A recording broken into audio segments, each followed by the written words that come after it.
18वां अध्याय। इसके बाद मैंने एक स्वर्गदूत को देखा। वह 7 में से एक हो सकता है, यहां बताया नहीं गया है। यह 7 के अतिरिक्त भी हो सकता है। वह बस एक स्वर्गदूत है।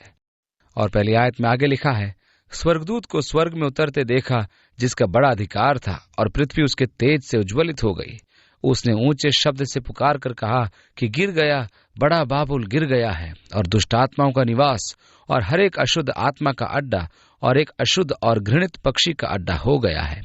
तो यह समस्त शैतानी तंत्र जो इस समय बाबुल नगर में केंद्रित है, और जो संसार के व्यापार का केंद्र बन गया है, विश्व बैंक पद्धति तथा समस्त व्यापार बाबुल में स्थापित हो जाएगा। ये नगर क्या है और कहाँ है, ये सोचने की बात है। बहुत से बाइबल विद्वानों के अनुसार इस मसीह विरोधी द्वारा प्राचीन बाबुल को चुना जाएगा और उसे बड़े व्यय के साथ पुनर्निर्मित किया जाएगा। विश्व भर से कारीगरों को बड़ी मजदूरी दी जाएगी और हजारों वहां जमा हो जाएंगे बेहिसाब दौलत के साथ, ताकि उस अद्भुत नगर को बनाएं जो विश्व बैंकिंग व व्यापार का केंद्र होगा। दानियल की पुस्तक में हमें बताया गया है कि जब मसीह विरोधी अपने राज्य की स्थापना करेगा तो कारीगर उसके राज्य में पनपेंगे। दूसरे शब्दों में, वह कई निर्माण कार्य कराएगा ताकि सैकड़ों हजारों कारीगरों की जरूरत पड़े और लोगों को ऊंची मजदूरी पर बड़े काम मिलेंगे और उसके राज्य में वे अति समृद्ध होंगे। यह संभव है कि बाबुल नगर, जिनका यहाँ जिक्र है, अस्तित्व में ही न हो, परंतु मसीह विरोधी इसे अपनी राजधानी तथा विश्व का केंद्र होने के लिए तैयार करे। और जब वे जहाजों से यहां से सामान लाएंगे तो बड़ी आर्थिक समृद्धि का समय होगा। बाकी की आयतों में लिखा है, क्योंकि उसने व्यभिचार के भयानक मदिरा के कारण सब जातियां गिर गई हैं, और पृथ्वी के राजाओं ने उसके साथ व्यभिचार किया है, और पृथ्वी के व्यापारी उसके सुख विलास की बहुतायत के कारण धनवान हुए हैं। फिर मैंने स्वर्ग से किसी और का शब्द सुना कि हे मेरे लोगों, उसमें से निकल आओ और तुम उसके पापों में भागी न हो, और उसकी विपत्तियों में से कोई तुम पर आ न पड़े, क्योंकि उसके पाप स्वर्ग तक पहुंच गए हैं और उसके अधर्म परमेश्वर को स्मरण आए हैं। जैसा उसने तुम्हें दिया है वैसा ही उसको भी दो, और उसके कामों के अनुसार उसे 2 गुना बदला दो। जिस कटोरे में उसने भर दिया था उसी में से उसके लिए 2 गुना भर दो। यहाँ फिर वही विचार कि आंख के बदले आंख और दांत के बदले दांत, परमेश्वर का निष्पक्ष न्याय। उसी में उसके लिए 2 गुना भर दो। जितनी उसने अपनी बड़ाई और सुख विलास किया, उतनी उसको पीड़ा और शोक दो, क्योंकि वह अपने मन में कहती है, मैं रानी हो बैठी हूं, विधवा नहीं और शोक में कभी नहीं पड़ूंगी। इसलिए एक ही दिन में उस पर विपत्तियां आ पड़ेंगी, अर्थात मृत्यु और शोक, अकाल और वह आग में भस्म कर दी जाएगी, क्योंकि उसका न्यायी प्रभु परमेश्वर शक्तिमय है। ये नगर जो विश्व के धन का और विश्व के वाणिज्य का केंद्र बन गया, परमेश्वर द्वारा एक ही दिन में नाश कर दिया जाएगा। 9वीं आयत में आगे, और पृथ्वी के राजा जिन्होंने उसके साथ व्यभिचार और सुख विलास किया, जब उसके जलने का धुआं देखेंगे तो उसके लिए रोएंगे और छाती पीटेंगे, और उसकी पीड़ा के डर से दूर खड़े होकर कहेंगे, हे बड़े नगर बाबुल, हे दृढ़ नगर, हाय हाय, घड़ी ही भर में तुझे दंड मिल गया। ये किसी प्रकार का अणु विस्फोट है, क्योंकि वह घड़ी भर में नाश कर दिया गया। जो दूर खड़े थे, राजा निकट आने से डरते थे और विलाप करते थे। और 11वीं आयत में लिखा है, और पृथ्वी के व्यापारी उसके लिए रोएंगे और कल्पेंगे, क्योंकि अब कोई उनका माल मोल न लेगा, अर्थात सोना, चांदी, रत्न, मोती और मलमल और बैंगनी और रेशमी और किरमिजी कपड़े और हर प्रकार की वस्तुएं, और बहुमूल्य काठ और हाथी दांत की हर प्रकार की वस्तुएं, और बहुमूल्य और पीतल और लोहे और संगमरमर के सब भांति के पात्र, और दालचीनी, मसाले, धूप, इत्र, लोबान, मदिरा, तेल, मैदा, गेहूं, गाय, बैल, भेड़, बकरियां, घोड़े, रथ और दास, और मनुष्यों के प्राण।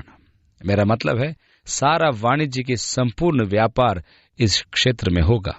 और 14वीं आयत से आगे, अब तेरे मनभावने फल तेरे सामने से जाते रहे, और स्वादिष्ट और भड़कीली वस्तुएं तुझसे दूर हुई हैं, और वे फिर कदापि न मिलेंगी।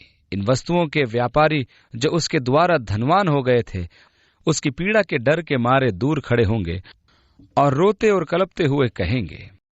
जो राजा डर के मारे दूर खड़े हैं और व्यापारी भी भयभीत दूर खड़े हैं। और 16वीं आयत में लिखा है, वे कहेंगे, हाय हाय, वो बड़ा नगर जो मलमल और बैंजनी और लाल रंग के कपड़े पहने था और सोने और रत्नों और मोतियों से सजा था, घड़ी ही भर में उसका ऐसा भारी धन नष्ट हो गया, और हर एक मांझी और मल्लाह और जितने समुद्र से कमाते हैं सब दूर खड़े हुए। सारा धन क्षण भर में जाता रहा। 17वीं आयत में सब दूर खड़े हुए और उसके जलने का धुआं देखते हुए इस प्रकार कहेंगे, कौन सा नगर इस बड़े नगर के समान है? और अपने अपने सिरों पर धूल डालेंगे और रोते हुए कलपते हुए चिल्ला चिल्ला कर कहेंगे कि हाय हाय, वो बड़ा नगर जिसकी संपत्ति के द्वारा समुद्र के सब जहाज वाले धनी हो गए, क्षण भर में ही उजड़ गया। सारा धन जो इस नगर के निर्माण में लगाया गया था और सारा धन जो इस नगर में केंद्रित था नाश हो गया।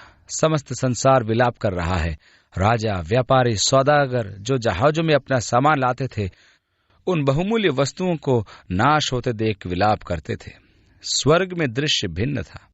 20वीं आयत में लिखा है, हे स्वर्ग और हे पृथ्वी, लोगों और प्रेरितों और भविष्यद्वक्ताओं, उस पर आनंद करो, क्योंकि परमेश्वर ने न्याय करके उससे तुम्हारा पलटा किया है।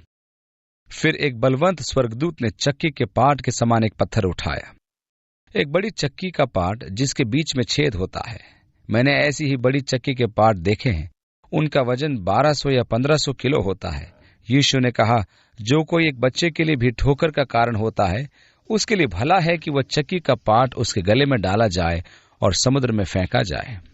स्वर्गदूत उसे बड़े पत्थर को लेता है और कहता है, फिर एक बलवंत स्वर्गदूत ने बड़ी चक्की के पाट के समान एक पत्थर उठाया और यह कहकर समुद्र में फेंक दिया कि बड़ा नगर बाबुल ऐसे ही बड़े बल में गिराया जाएगा और फिर कभी उसका पता न मिलेगा। हो सकता है कि परमेश्वर उस क्षेत्र को जहां वह नगर था जल से भर देगा, ताकि वह राज्य समुद्र के नीचे हो जब चक्की का पाट तल पर गिरेगा।